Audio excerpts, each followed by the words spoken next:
بسم اللہ الرحمن الرحیم۔ معزز ناظرین اکرام، السلام علیکم ورحمۃ اللہ وبرکاتہ۔ ناظرین اکرام، سیرت النبی صلی اللہ علیہ وسلم کا 55 ایپیسوڈ آپ کے سامنے پیش خدمت ہے۔ حضور صلی اللہ علیہ وسلم کا مبارک خواب۔ مکہ پیارے نبی صلی اللہ علیہ وسلم کا وطن تھا، پورا گھرانہ وہیں آباد تھا اور اس کا ذرہ ذرہ آپ کو محبوب تھا، اس لیے وہاں سے جانا پڑا تو آپ کو بہت دکھ ہوا اور بے اختیار آنکھیں ڈبڈبا آئیں۔ لیکن جلد ہی دن پلٹ آئے اور زمانہ نے دیکھا کہ آپ صلی اللہ علیہ وسلم پھر اسی شہر میں داخل ہوئے۔ البتہ پہلے آپ مظلوم و بے بس تھے اور آج فتح کا جھنڈا ہاتھ میں تھا۔ خدا کو منظور ہوا کہ آپ صلی اللہ علیہ وسلم پھر لوٹیں اور وہاں سے بتوں کو نکال باہر کریں اور مرکز ایمان کو پھر نور ایمان سے جگمگا دیں۔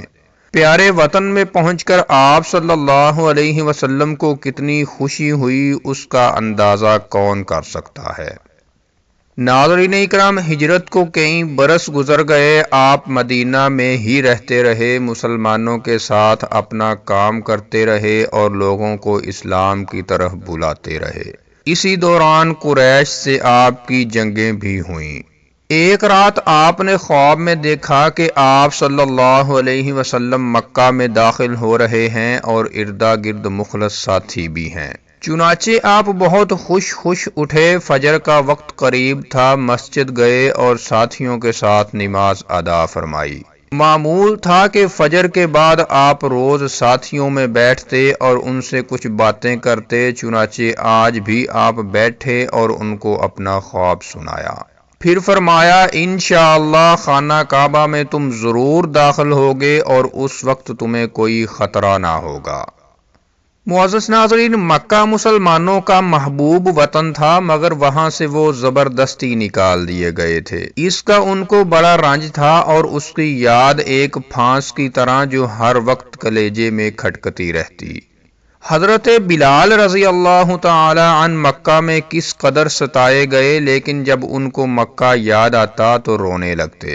اکثر مہاجرین جان بچا بچا کر خود تو مکہ سے نکل آئے، لیکن خاندان اور بال بچے وہیں تھے۔ یہی وجہ ہے کہ زبان مبارک سے یہ خوشخبری سن کر انہیں بڑی خوشی ہوئی، چنانچہ وہ گھروں پر گئے اور سفر کی تیاریوں پر لگ گئے۔ کعبہ سے انہیں بے انتہا محبت تھی، لہٰذا وہاں کے لیے انہوں نے قربانی کا بھی انتظام کیا۔ ہجرت کا 6واں سال تھا اور ذی قعدہ کا مہینہ۔ مسلمان چٹ پٹ تیار ہو کر مدینہ سے روانہ ہو گئے اور خانہ کعبہ کے لیے بے تابی سے بڑھنے لگے۔ البتہ جو منافق تھے انہوں نے جانے سے ٹال مٹول کیا اور بہانہ کرتے ہوئے کہا، ہمیں تو کاروبار نے پھنسا رکھا ہے، بھلا ہم کیسے جا سکتے ہیں۔ رسول خدا صلی اللہ علیہ وسلم نے بھی ان پر کوئی زور نہ ڈالا، لہٰذا اب انہیں مسلمانوں کو ورغلانے کا موقع ملا۔ چنانچہ جو کمزور مسلمان تھے ان کے پاس وہ پہنچے اور کہا، قریشی سرداروں کے زندہ رہتے ہوئے تم لوگ مکہ میں کیسے جاؤ گے؟ مسلمانوں نے کہا، رسول خدا قریش سے زیادہ طاقت رکھتے ہیں۔ منافقوں نے کہا، تمہاری عقل ماری گئی ہے، ذرا بچ کر لوٹ آنا، تب دیکھیں گے۔ معزز ناظرین، منافقوں کی یہ باتیں سارے مسلمانوں میں پھیل گئیں۔ حضرت عمر رضی اللہ تعالی عنہ نے سنا تو جوش سے بے قابو ہو گئے اور عرض کیا، اللہ کے رسول، ان بدبختوں کی گردن مار دی جائے۔ مگر رسول خدا صلی اللہ علیہ وسلم اس پر راضی نہ ہوئے اور ان کو ویسے ہی چھوڑ دیا۔ پھر آپ نے ساتھیوں کو کوچ کا حکم دیا، چنانچہ مسلمان مکہ کے لیے روانہ ہو گئے۔ روانہ ہوتے وقت ان کی کل تعداد 1400 تھی۔ مسلمان چلتے چلتے اسفان پہنچے اور وہاں پہنچ کر ٹھہر گئے، پھر اپنے خیمے لگائے، جانوروں کو باندھا اور آگ جلائی کہ کھانا پکائیں۔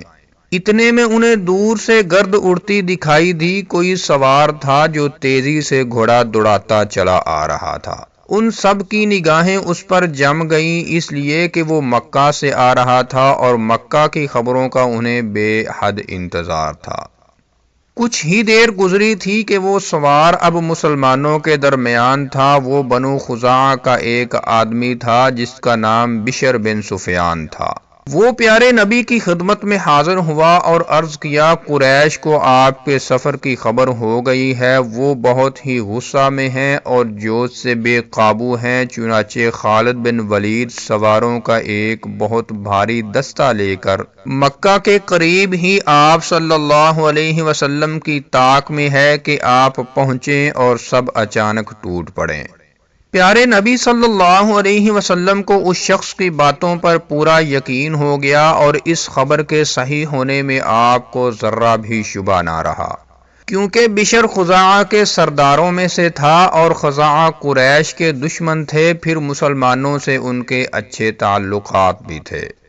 غرض بشر کی باتیں سن کر آپ کو بہت تکلیف ہوئی اور انتہائی درد کے ساتھ آپ نے فرمایا، افسوس ہے قریش پر، آئے دن کی جنگ انہیں کھا گئی، کیا نقصان تھا اگر وہ مجھے عرب پر چھوڑ دیتے۔ اگر میرے اوپر عرب کا بس چل جاتا تو ان کا مقصد بھی حاصل ہو جاتا، اور اگر میں غالب رہتا تو یہ سب کے سب اسلام میں آ جاتے۔ بخدا میں جو چیز لے کر آیا ہوں اس کے لیے لڑتا رہوں گا یہاں تک کہ اللہ اسے غالب کر دے۔ پھر آپ صحابہ کی طرف متوجہ ہوئے اور فرمایا، اے میری قوم، قریش تم سے لڑنے نکلے ہیں، اب اگر ہم اسی راستہ پر چلتے رہے تو ان سے ضرور ٹکر ہو جائے گی اور بڑا خون خرابہ ہوگا جو ہم چاہتے نہیں۔ ہے کوئی جو کسی دوسرے راستہ سے ہمیں لے چلے؟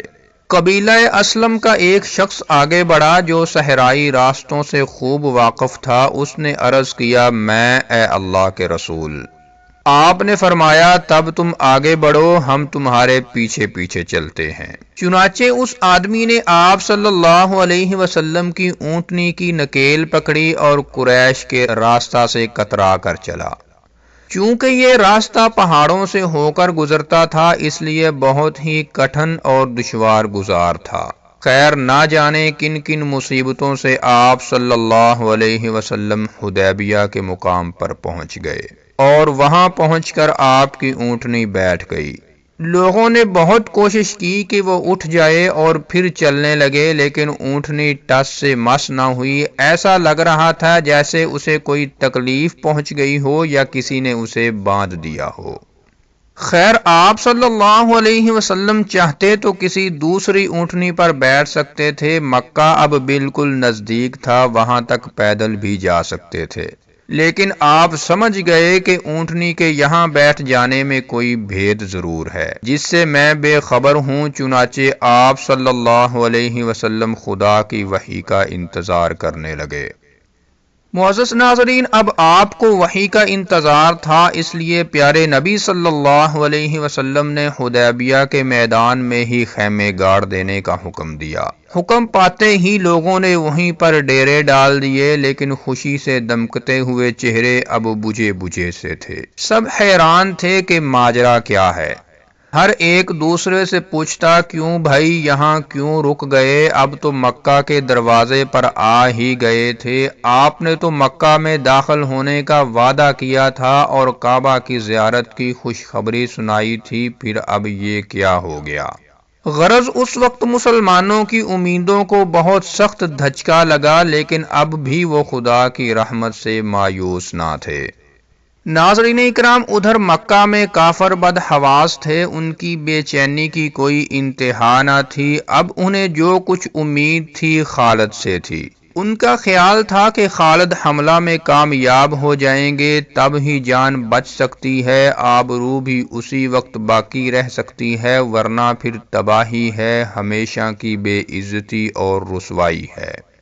یہ لوگ خالد تو لوٹ آئے، کہہ رہے ہیں کہ محمد حدیبیہ میں ٹھہر گئے، حملہ کا پورا خاکہ خاک میں مل گیا، ساری اسکیم فیل ہو گئی، اب وہ کیا کریں؟ محمد جن کو انہوں نے اپنے یہاں سے نکال دیا تھا آج دوبارہ لوٹ آئے، اس وقت وہ تنہا اور بے سہارا بھی نہیں، جانثاروں کی ایک فوج ہے جو ان پر نثار ہونے کے لیے بے قرار ہے۔ پھر انہوں نے احد میں مسلمانوں کو بظاہر کچھ ناکام تو کر دیا تھا، لیکن ان کی بہادری کا لوہا بھی مان لیا تھا، اور انہیں اندازہ ہو گیا تھا کہ مسلمان جان تو دے سکتے ہیں مگر اپنا مذہب نہیں چھوڑ سکتے کہ مذہب ان کو جان سے بھی پیارا ہے۔ چنانچہ قریشی سردار بھی دار الندوہ میں جمع ہوئے، مگر ہر ایک اداس اداس تھا اور ہر ایک کے چہرے پر فکر و تشویش کا غبار تھا۔ مسلمان اگر مکہ میں گھس آئے تو قریش کی دھاک اکھڑ جائے گی اور دوسروں کی نگاہ میں ان کا وزن گھٹ جائے گا، یہ سوچ کر ان کی غیرت کو ابال آیا اور انہوں نے قسم کھائی، جب تک جان میں جان ہے محمد کا مکہ میں قدم رکھنا ناممکن ہے۔ تو ناظرین کرام، یہ تھا سیرت النبی صلی اللہ علیہ وسلم کا 55 ایپیسوڈ، اور اگر آپ سیرت النبی صلی اللہ علیہ وسلم کا 54 ایپیسوڈ دیکھنا چاہتے ہیں تو اوپر کراس کے بٹن پر کلک کر کے دیکھ سکتے ہیں۔ السلام علیکم ورحمۃ اللہ وبرکاتہ۔